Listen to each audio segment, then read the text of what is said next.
Hey there, guys. Welcome back to the Flick Experience. I am the host, man Gabriel here. And tonight's episode is we're going to try something a little bit different here. Because in my last seasons, I would talk about these segments, which are the movie headlines, where I talk about whatever's going on in the movie world media and the culture and stuff. And because of that, well, over the past 3 to 4 weeks, there has been a lot of trailers and interesting headlines that I've been reading through lately. And I'm not the only one. There's also been like other movie reviewers and other YouTubers have also been talking about what they're doing and how they're trying to like give their thoughts and opinions on the movies films. And I hope so I get to make mine as well. Now, mind you, these are not my words. I'm just reading off what the headlines are saying from other sources. It may not be all the exactly what you heard from others, but I picked out a few good ones that I would think they might be interesting to you. So, as always, or as a recurring segment, it's time now we go right into the movie headlines, which is right here on the Flick Experience. So let's get right to it.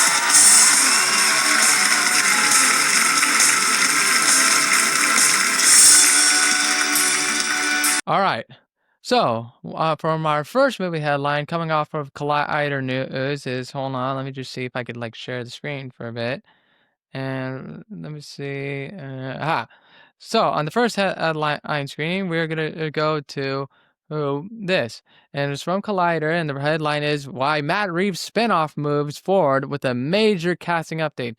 Now, it's for those of you who don't know, Matt Reeves is directing, which is we've seen direct the first Batman film, Part One, was Robert Pattinson's version of it. It has nothing to do with James Gunn's DCU continuity. This is like completely its own original film. But Matt Reeves is somehow on this headline is he's on a hard work on a long-awaited Batman Part 2 sequel, which should be like shooting of next year. But he's also producing another Batman-related project that will show Gotham City in a way unlike anything you've seen before. A year since DC Studios announced its Dynamic Duo, an upcoming animated feature about the friendship between Dick Grayson and Jason Todd. So it's something with Robin and the Red Hood, known for being Batman's trustworthy sidekick, took over their own alternate egos. Now the superhero flick has a brand new update as its preparation for production. Swaybox Studios, attached to the project, is opening on social media that it will be hosting online auditions for the dynamic duo on November 15th. It could be a mashup of CGI, stop motion, or live action. We don't know what it is, but the audition page is like finding whatever actors so anybody can join in. It's an upcoming animated feature directed by Arthur Mintz and written by Matthew Aldrich. While James Gunn and Matt Reeves are producing the feature, it is not yet clear whether the dynamic duo will take place in the main DCU continuity alongside projects like Superman and Peacemaker, or it will be disconnected from Elseworlds storyline, which means it was the DC universe, what it was like before it got rebooted with the Flashpoint paradox and stuff. And at the moment, no one has been announced to voice two Robins, and it's currently unknown what other DC related characters will also appear in the future. So I would say this is probably a very interesting like piece story they're using. But I get it. Matt Reeves has taken a long time trying to make this film. Robert Pattinson's getting old, and I didn't mind Batman Part One though. I actually was very entertained with that film. But a lot of viewers and fans of this, we are kind of being very, very annoyingly impatient. It's like you're saying, "Give us the movie now. Who's the cast and who is going to be the villain? Is it going to be Hush? Is it going to be Killer Croc? Is it going to be Mr. Freeze, Clayface? Whoever it is, give it to us now." Look, I get it. From a filmmaker's perspective, I get it. Matt Reeves worked a long time on the script because I remember months ago back he announced it, said, "The script is done. Now I gotta go shoot the damn thing." And it took years of like development. I get it. It takes time. We need to know how to be patient with this. So please leave him be. Let him do his movie. I hope it's good. It goes good. And then for this dynamic duo, I can imagine it might be like an animated feature film that will go direct to DVD. But the DC had a lot of good anime directed DVDs, like Batman vs. Robin, Superman, and The Death of Superman, Justice League Paradox, The Teen Titans, Judas Contract. I actually saw one of those when they released them on TV and stuff, and I thought they were great. To me, I thought those were really great animated films. So I'm assuming maybe it could go like that route, or if it gets into theaters. But but again, it has no continuity with the Reeves or DCU, or maybe it has, but it seems kind of interesting. And for DCU's James Gunn's Batman, still no casting, no process development. I'm sure they're writing the script now. I get it. Give it some time. It all takes time. It's all about taking patience and time. So let's let James Gunn do his work. Hope the casting is right. I don't have a casting favorite. I mean, if I have to, I always thought, I don't know. What do you think of Matthew Fox as the Batman, the guy from Lost and Racer X? I always thought he had a good Bruce Wayne Batman vibe, but I think he's too old for the part. But whoever the casting is, hopefully it's a good one. All right, so next up on our agenda list, whether it's like recent news, current news, or even from past news, this looks interesting. This is from our IMBD list from Collider, and these like articles on the headlines this is from this is news talking about the new Christopher Nolan film, and that is on Collider. Zendaya and Robert Pattinson are mythological icons in the new Odyssey images. Is the excitement around Christopher Nolan's The Odyssey is growing with each new piece of information. The historical epic marks the director's first film after his Oscar win, contains a cast of frequent collaborators, also marking a first for Matt Damon as the leading man of Nolan film. While many details are still shrouded in mystery, slowly and steadily the character's information is trickling down. Now we finally know who Robert Pattinson and Zendaya is playing.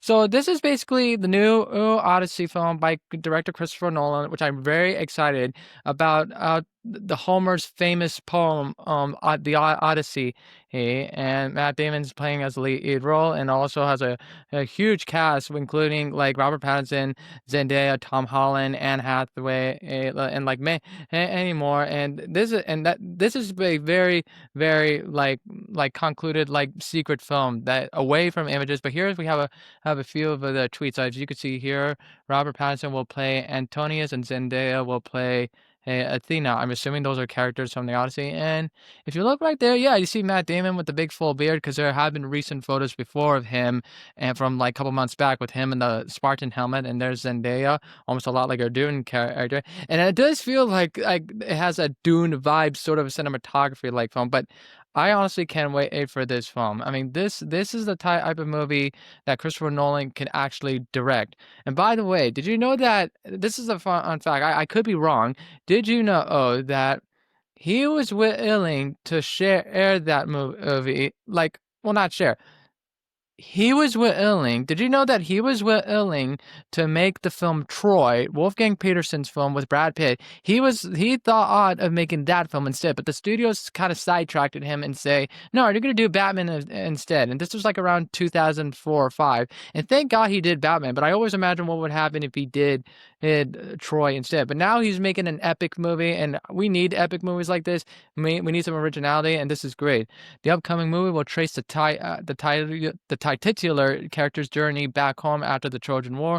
Nolan recently revealed that the idea of the feature has been long in his mind. I'd actually been hired to direct Troy years ago. See, as I said, so I've been dreaming of this world for decades, he revealed, but for him, the Odyssey is more than a myth. There's a bit of everything in it, and I mean it truly contains all the story. Belief in world making, an estimated budget of $250 million will be shot entirely on IMAX 70mm film cameras. That is like huge. This is going to be like a huge movie. It will come out in December. No, wait, not December. The trailer will be out next month in December. I think it's going to be shown during the Avatar 3 film. Like they'll sneak it in. I could either wait for it on YouTube or go see Avatar 3, whichever you want. But they're going to send a little snippets of it. But in reality, the movie will not come out till April or summer of next year, and I'm really excited for this, so I can't wait. All right, and right here it is. Here's something great. Michael Jackson trailer, and this is coming from Deadline.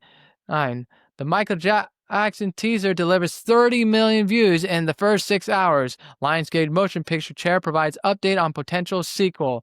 Now, this one I'm pretty excited for. In the first 6 hours after dropping today, the first teaser from Michael from Lionsgate racked up over 30 million views, 50% more than what John Wick Chapter 4 delivered in its first hours. The Michael Jackson biopic from Antoine Fuqua and Bohemian Rhapsody producer Graham King is highly anticipated tentpole for the Santa Monica, California studio, scheduled next year, April 24th, 2026 release. So, addressing this openly, there is an option for a second half of Michael. Oh, Fogelson replied, since the last time we worked together on an earning call, we've had the glimpses, the great pleasure of seeing the director's cut of the first film, and it's exceptional. So, this right here, of the Michael Jackson film, I am honestly, I'm excited for this. I'm not gonna lie. All right, because one, I'm also a fan of Michael Jackson. I loved his music and stuff. I was hoping for like an actual like a real motion picture about his life story and stuff. The only good thing that was close to it was the Jackson's American Dream. If any of you guys seen that miniseries, it's about the Jackson Five's origin and how their rise to the career and their relationship with their dad and stuff. I thought that was a great miniseries. This so far, I was hoping we would ever get a Michael Jackson movie because he had a very good, interesting life and also some weird stuff too. Now, I'm not going to get into the whole allegation stuff or my opinions on it. But overall, he had a very extinct, inquisitive, like very interesting life. He's the king of pop. I hope they do his story right. I hope like the actor playing him, which is Jafar Jackson, his nephew, he does his uncle's spirits right. The one thing I'm very concerned about it is that he always like I'm I'm mostly concerned about about the way it's like direction. Like with Bohemian Rhapsody, I mean, if Queen fans like that film, I get it, but Bohemian Rhapsody, I was a little disappointed, honestly, because I felt like it was so cliched, formatted to the script, like any kind of biopic where it was just the rock star has the lead, he disobeys his friends, he thinks he's hot shit, barely gets into his personal life. There was no emotional depth to the story, and then he has his comeback, and he's supposed to be the high and mighty, where all it just focused on Freddie Mercury, but I never focused on the band members, and it was completely inaccurate though. Like all it is was just a bunch of reenactment of concerts with heavily CGI audience, and the producer Graham King was also the producer in that film too.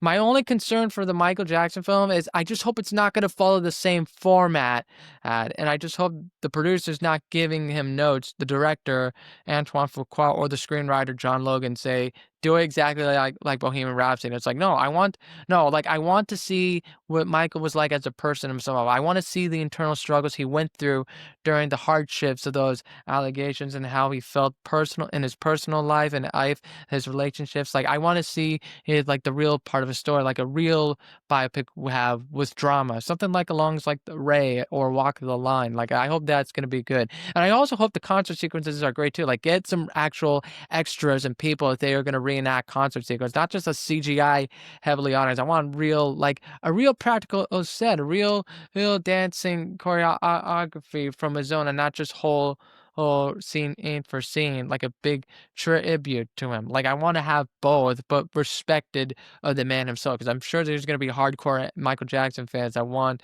to see what he's like. And I hope the singing's good too. So I'm excited for that film. I knew that trailer was gonna hit like 30, 60 million, probably hits by 100 million by now. So we shall see.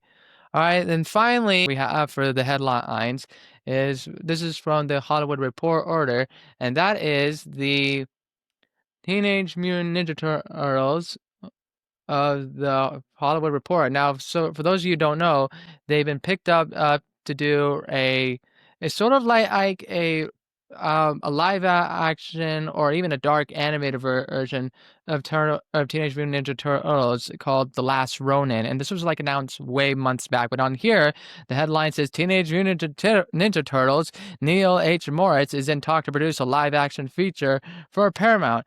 The producers behind the hit Sonic the Hedgehog franchise will take a four-quadrant approach to the heroes in a half shell. Says the veteran producer behind Fast and Furious is in negotiations to take on the job of restarting TMNT as a live-action film franchise for Paramount Pictures. Toby Asher, who works with Moritz at the original film's banner, will also act as the producer. Skydance owns studio, who owns G.I. Joe and Transformers. Paramount fully owns TMNT, and now they're trying. There hasn't been a live-action CGI hybrid of the TMNT. Turtles since like mid 2010s, which is the piece of shit Michael Bay one. And now they're trying to reboot the whole thing. Now we did had Teenage Mutant Ninja Turtles Mutant Mayhem and that Nickelodeon version from like a few years back, and I do remember seeing it. It like probably when it got out to TV and stuff. It was okay. I just didn't like the format animation they were doing. It had that Spider-Man Spider-Verse vibe, which I get some people liked, but to me, I was like, this just feels a bit watered down, a little bit over exaggerated, and I didn't like April O'Neil's character design. She just looked too hipsterish and kind of like I don't know. I just didn't like how modernized it looked and stuff. And they did that a Nickelodeon show of based off on that ad film, and that didn't last like only for like a season. So now producers of this is like, let's just cancel the whole thing and let's restart it and make a live action version of it. And it says right here, Last Ronin, another TMNT live action, was in development, has been pushed back in the pizza box. According to sources, the project was being developed as an R-rated film and had nobody filmmaker Alia Naushuler in talks to direct. But the new Regame wasn't keen on having the first non-animated movie in 10 years to be a bloody adult skewing story. One insider says the studio wants to leave the door open to possibly revisit down the road. And we thought that was going to work, but then Mutant Mayhem came out, which is still set to be released. So now, in conclusion, multiple sources says Paramount wants to Sonicify, basically, quote, take the cartoon version, but put it in the live action format like the Sonic films.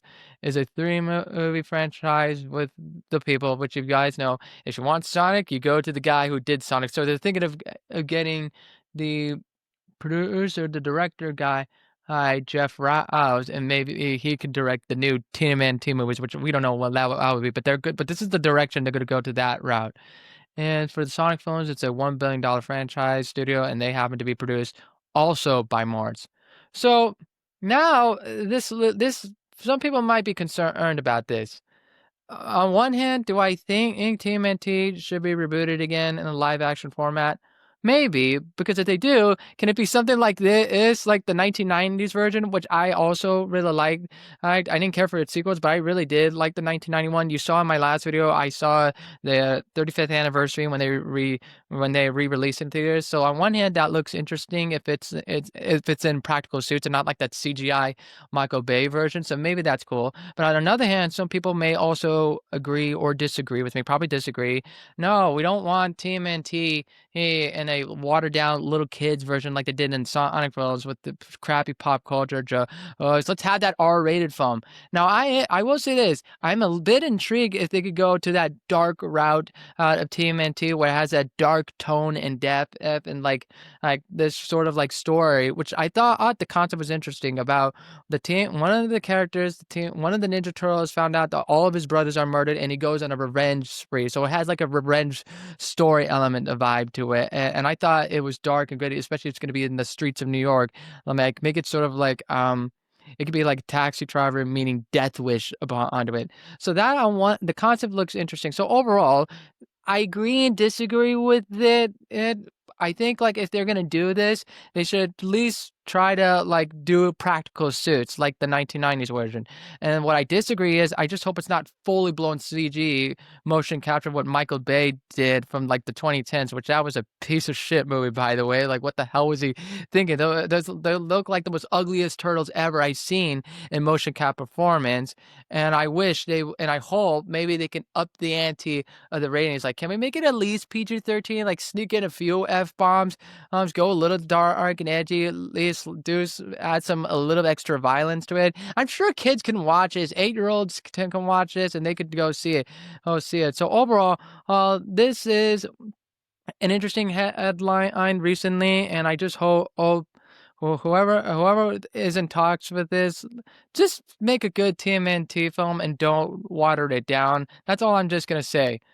And for that, that will be all for the movie headlines, and that will be the end of the episode.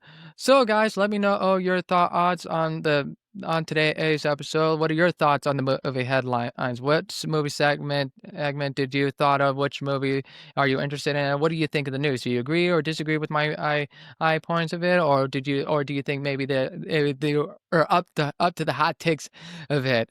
I don't know. I'm paraphrasing, but I give it my shot and stuff. So yeah, don't forget to please subscribe to my channel. Don't forget to follow my show on Spotify, Apple Podcasts, iHeartRadio, fucking Audible. I'm everywhere, all around. Don't forget to follow me on Instagram at GFE_Hostman. Email me for any questions below because my email is also on my YouTube channel and on my Instagram.